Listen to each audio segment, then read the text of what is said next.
All right, Ed Rosenthal, welcome to New York City. Welcome back. It's a pleasure to be here.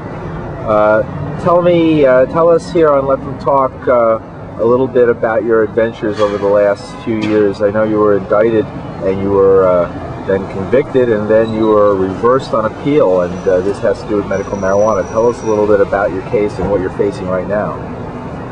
I was an officer of the city appointed by the city of Oakland, California, after they passed an ordinance in 1998. And this ordinance was passed in order to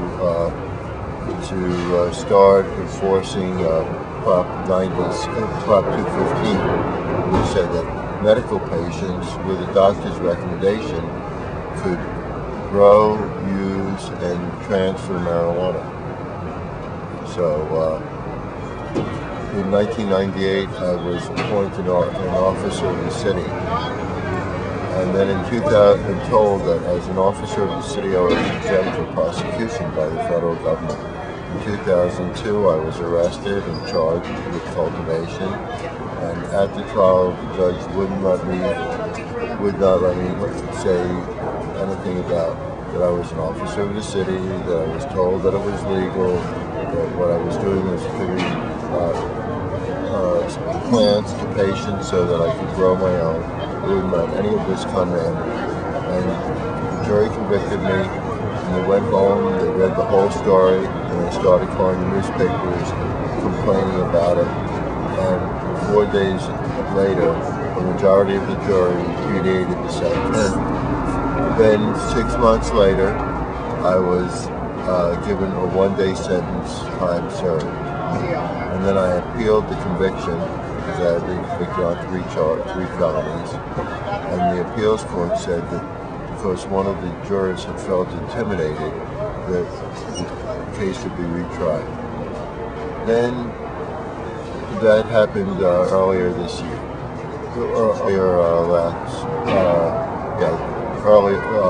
early last year. Then the prosecutor got a grand jury together, and they charged me with 11 more charges, and 9 of them were dealing with tax returns and money laundering, and they never claimed that I was evading taxes and total money laundering charges. The 4 charges totaled $1,853. So then we appealed that as vindictive prosecution, and the judge agreed with us, and the vindictive prosecution case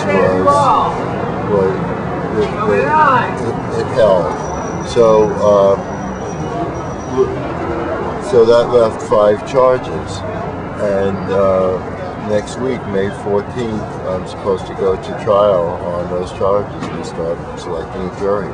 And they're all charges dealing with cultivation of marijuana or distribution to patients. Well, Ed Rosenthal, tell us how things got to this. Let's hear a little bit about who Ed Rosenthal is. Well, there's something else that I wanted to tell you about this. Is that I had done this one-day time served, so everybody agrees, the court agrees, the prosecutor agrees, and certainly I agree, that if I'm convicted, I should get no more than what I've already gotten, which is a one-day time served. So what makes this case a little unusual is I'm going to trial, but I've already done the time. So I can't be sentenced to any additional time or any additional fines or anything like that if I lose. And the reason why the prosecution is going after this case, is pursuing this case, isn't to put me in jail, obviously. It's that they think that this is a tipping point case over whether they're going to be able to enforce federal policy in California where medical marijuana is legal. And that's what this case is about. So it's about states' rights versus the federal government. Well, not only that. It's that. See, it's partially about that, and partially about whether states can regulate their own medicine.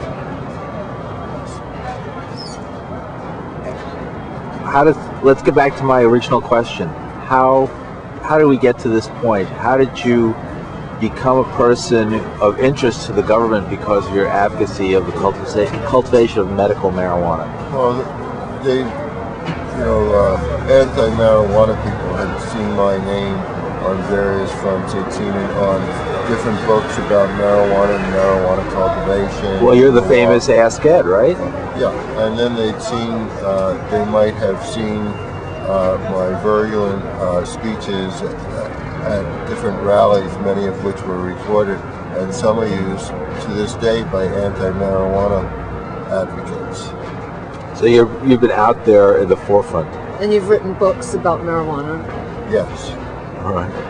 What's it like to live on the forefront of the medical marijuana movement in the United States? We get a lot of good marijuana.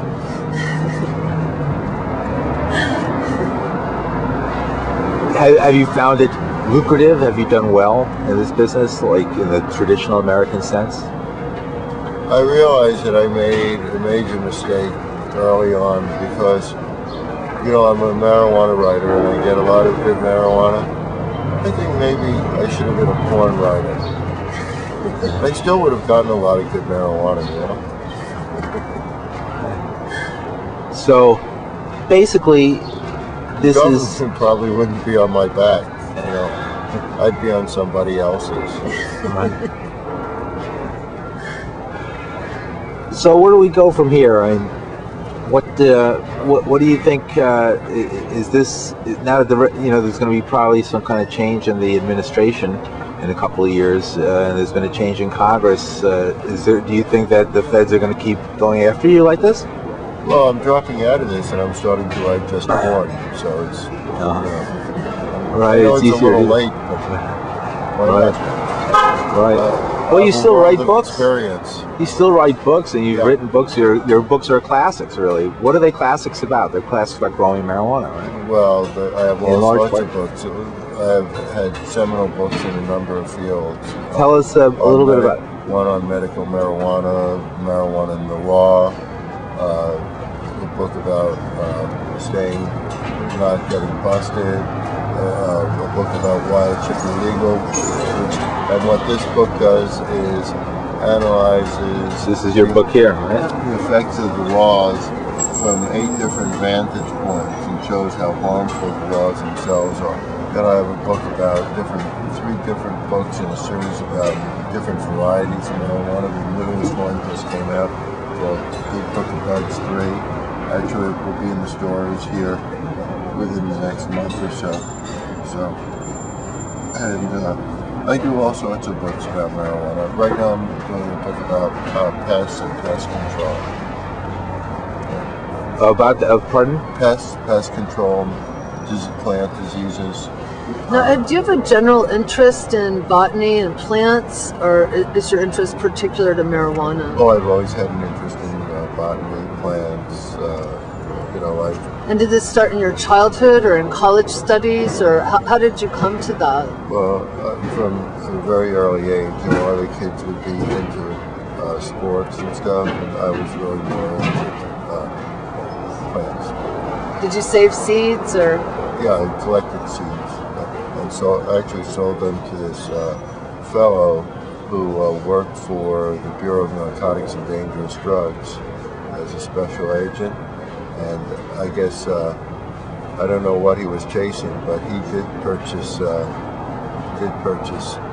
package of seeds from me, for which I was not busted. And how old were you then? Somewhere about 7 or 8 years old. How did he find you? Well, he was my neighbor, and he was selling these seeds. He knew that they were marigold seeds or asters or whatever I was collecting at the time. Now, you were in New York for the marijuana rally and parade. Just a coincidence that it wasn't the DEA, that the BNDD was watching me at that time. Right, not yet. No, but that was my first contact with them. So you were here in New York for the marijuana parade and rally this past weekend, and you were wearing a costume. Yes. So why don't you tell us a little bit about your character? Well, that's the Wizard of Cannabis, and I I produce a show every year in San Francisco called Wonders of Cannabis, and it's a 2-day, 8-hour show with different performers, and we've had Tommy Chong and a number of well-known bands play. And Tommy's coming back this year, October 27th and 28th, and we also have vendors, including a lot of the dispensaries. You know, there are 30 medical marijuana dispensaries just in San Francisco, and there are hundreds in the Southern California area, literally hundreds of them. That dispense marijuana for medical use. Patients, yes. And so we have all kinds of crafts people and different groups associated with marijuana, as well as many non-profit groups get free booths, and so it's describe your costume. Well, it's a wizard costume. It's a robe, the wizard robe with a wizard hat. You know, they made that into the dunce hat, but that's exactly the opposite of what it really was. It was a wizard's hat, and it's embroidered with marijuana leaves that were really well done tailoring and embroidery.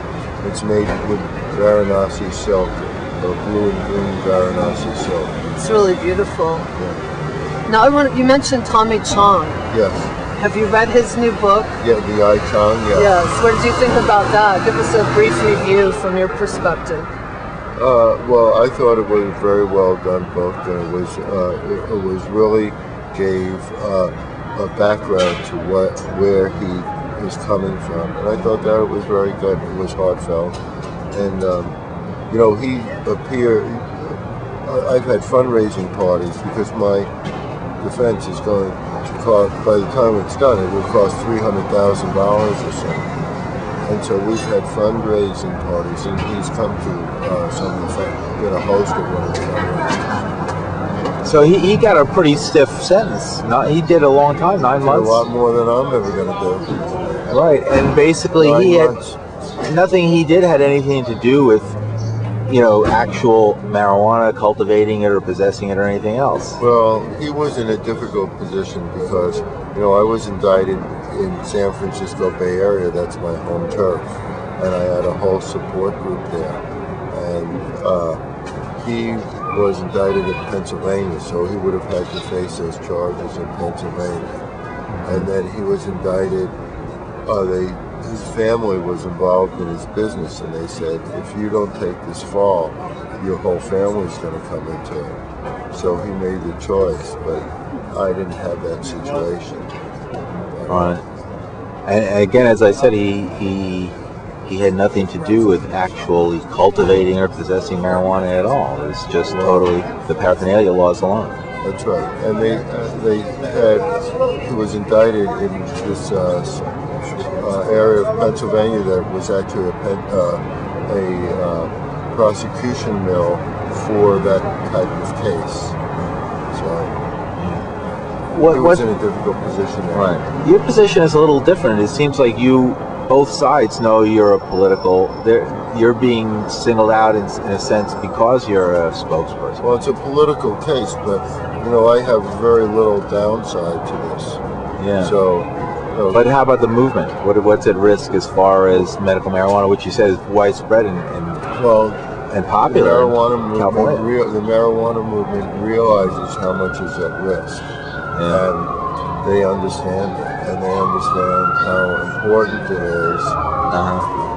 Would you call this a show trial? The second, retrying of you? Yes. Yes. Are you going to make a show of it?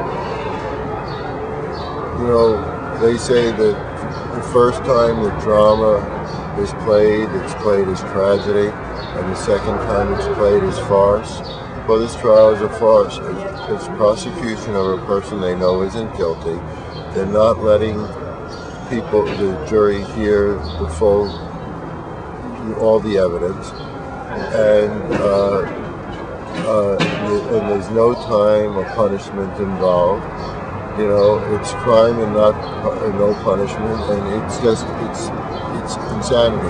And you know, we're here at the Yippie house, and you know, a lot of Yippies have said, "Oh, this is just like the Chicago 7, you know, and everything, and you know, it's going to be like that." And they know what kind of a direct person I am. I'm a very direct person. But it's not really as much like the Chicago 7 as like the Scopes Monkey trial, because that trial was about evolution, but they weren't allowed to discuss evolution.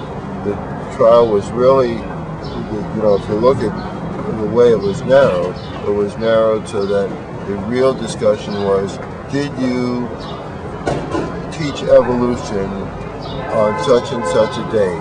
And if you did, you're guilty, because teaching evolution was wrong. And so they would not let Clarence Darrow, who was the attorney for the defense, they would not let him bring in the fact that evolution was the truth. And so that trial was really, in a way, about myth versus science. And that's what this trial is about. The myth that marijuana is not a medicine versus the science that shows that it is a medicine. And that's what this is all about. And once again, the prosecution's strategy is don't let in the evidence. In California, it's become, you know, the medical marijuana movement is pretty advanced on the West Coast. In New York here, it's medical marijuana is as illegal as any other form. And for example, we had a 71-year-old grandmother, Barbara Jackson, who was arrested trying to buy, you know, at a drop in the Bronx somewhere. You know, a cancer patient survivor who. Well, I'm glad that they arrested her. It was obvious that she was a danger to society, and was a scofflaw, and was violating some of, you know, the quality of life laws here. And if she can't respect the law, throw her in jail.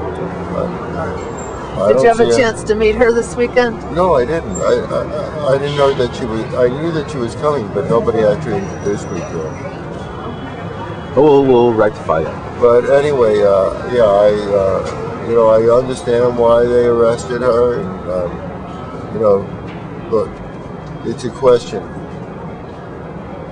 Are you going to just be selfish enough to try to save your own health and perhaps your life, or are you going to obey the quality of life laws? It's as simple as that. And if you're a good citizen, you know what you should be doing.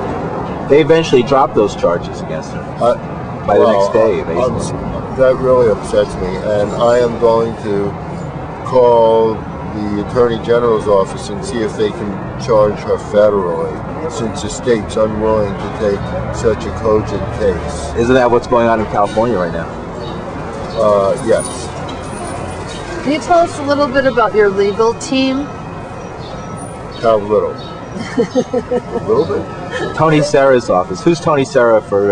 Tony Serra is the person who was fictionalized in True Believer.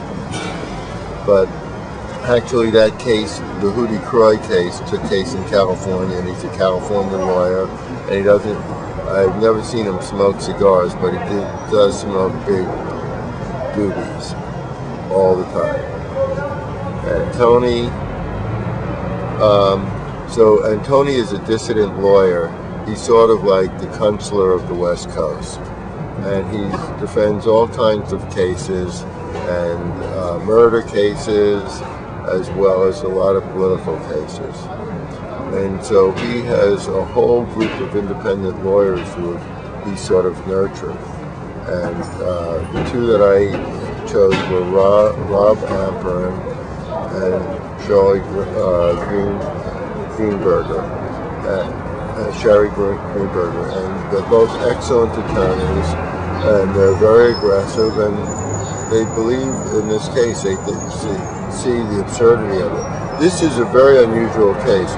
You know, when I said that the jury, for instance, that the jury repudiated the verdict. They felt they had been duped. That they had been duped, that they had been conned. They had a lot of more aggressive words to say about that. They played down the role that there was medical marijuana involved and that you were working with the they clubs. wouldn't let them hear it directly. And so what happened was, that was the first time in American history that happened. The New York Times covered the case on the front page and in several editorials. And it's very unusual for them to opine on a criminal case, but they did in this here. And the editor and the front page article allowed other papers to start treating medical marijuana respectively, rather than with quotation marks around it. And so it's had a lot of effect. It's had a lot of effects. And this is the first time that the Ninth Circuit has had a vindictive prosecution in 10 years. It was the first time that the judge went against the guidelines. I mean, there are a lot of things here that are unusual. That are very unusual. So, does it trace? It's in the federal jurisdiction. So does it trace back to Alberto Gonzalez? So in the media, Ashcroft, and Walters. When I was arrested, who's Walters? The head of the DEA. When I was arrested, he came out that day to announce my arrest. Yeah. The DEA, what's that? Drug Enforcement Administration. What do they do? Put people like you away. Right. It's obvious that you're a junkie. You're going to have to go for retraining. We'll have a special agent down here. Oh, I'm sorry. There'll be a special agent down here soon. So this continues, though. What's the show trial? What do they want to show, do you think? Well, they want to show that they can put away somebody who's just doing medical marijuana, and just the most innocent of people that they can get guilty on it. And we're going to show that they can't, and that's going to change policy. Now, hasn't there been a pattern of going after people who are out there and prominent, and you're obviously prominent, you're a writer and author, you've been working openly in medical marijuana, you've made a lot of speeches, and been given a lot of interviews like this. Tommy, Willie, and me. Right. What do you think about that? They're targeting people like you. You know, wasn't Willie Nelson in a singing group? What was that group? Outlaws? What, the Outlaws? Something like that. You know, but now he's in the Real Outlaws here. Tommy Chong, Willie Nelson, and myself.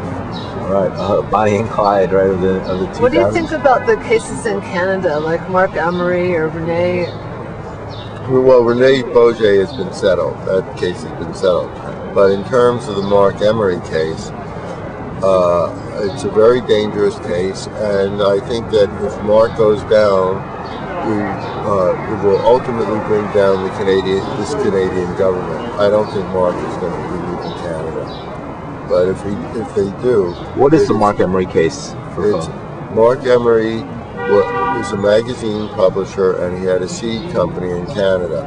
And because a lot of the seeds, the marijuana seeds, came to the United States wants to indict him for seed sales in the United States. And they basically put him away for the rest of his life.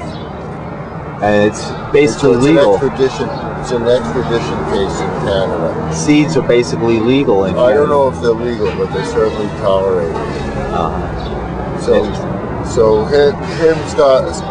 When he stopped selling seeds, more companies opened up. Right. So again, making an example of a prominent person, a magazine editor. Yeah, he's my publisher. I write for his magazine. Wouldn't you know it? That's Cannabis Culture. Cannabis Culture magazine, yeah. And I also write for Skunk magazine. Mm-hmm. So, well, do you have any kind of an internet presence where people could look up to see more about you? Yeah, just put my name on the internet. Just Google Ed Rosenthal. Yeah. and there's plenty of action there. Yeah. Right. Any trepidation? What day does the trial begin again? Well, you know, they're giving me a trial with no downside if I'm convicted. I don't know. I'm having too much fun. So you think it's an opportunity to have a show, your own show? I didn't say that. It's their opportunity to have a show. But I've been doing stand-up for a while. Stand-up comedy? Yeah. Where do you do that? I do it at these marijuana night at comedy clubs. But I actually have a stand-up routine. I'll give you one. So give us a 30-second example? Yeah. You know the difference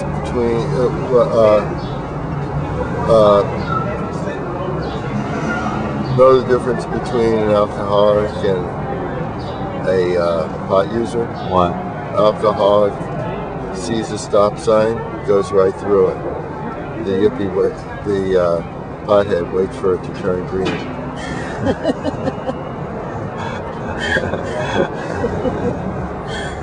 That's pretty good. All right.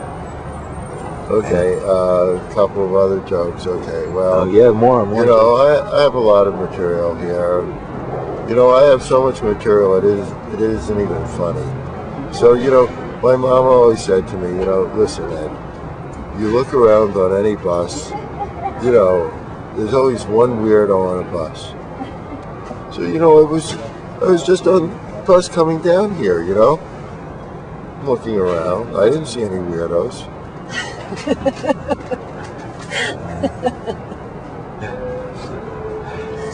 I like it. So when does tell us a little bit about how you see the future of the medical marijuana movement? How does it, in a roundup, and just summing it up, where do you think this issue, this movement that you're involved is going from here? We're in our last minute. I see it very foggy. Oh, smoky. Very smoky.